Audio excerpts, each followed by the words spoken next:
In this letter dated December 22, 2020, the newly appointed chairman of the Public Utilities Commission, Dean Molina, seeks legal advice. Molina wants to know if the newly appointed commission has the powers to reverse a mega purchase sale agreement worth millions of dollars made under the former government.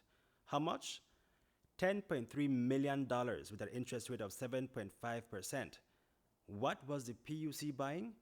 This building here, the old Mirab building on North Front Street in Belize City. In the letter, Molina explains that on December 3, 2019, former P.U.C. members held a meeting where they discussed the purchase of the old Mirab building from Bothros Bonara Company Limited. An initial down payment of $1.8 million was agreed upon, but due to cash flow problems, the members agreed that the down payment would be paid in part by cash and by transferring a piece of land to the seller. It was a piece of land owned by P.U.C. and exchanged at a value of $1 million. In the letter, Molina brings up an interesting point. He says that Pierre Bonara, part owner of Mirab store, was a P.U.C. commissioner when this meeting was held. This brings out the matter of conflict of interest. But according to Molina, it would appear that Pierre Bonara recused himself then.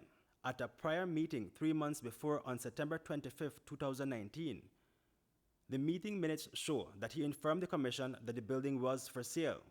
According to the letter, the parties later executed an undated, unsealed agreement that appears to have been prepared on the same date as the P.U.C. meeting. But it seems that the plan for the P.U.C. to buy the building was hatched months before.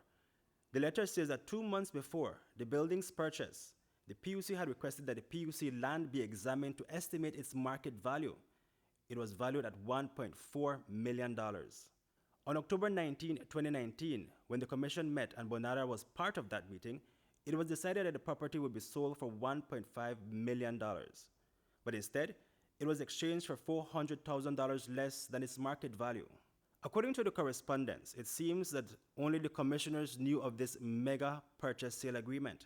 According to Molina, no one was aware of the purchase save and except for the finance officer, who was reportedly instructed by the outgoing chairman to make payments with effect from January 2020. But what was supposed to be scheduled monthly payments were irregular. On October 20th, 2020, months into the COVID-19 pandemic and economic hardships, and a month before the general elections, the P.U.C. made advance payments for November and December. But it didn't stop there. A month later, on November 10th, 1 day before elections, the P.U.C. made another advance payments for January and February 2021. There's nothing in the minutes of the meetings that indicate that the commissioners agreed to the advance payments. The purchase was made in 2019, but today the P.U.C. pays about $12,000 monthly in rent at its current location. Reporting for News 5, Hipolito Novelo.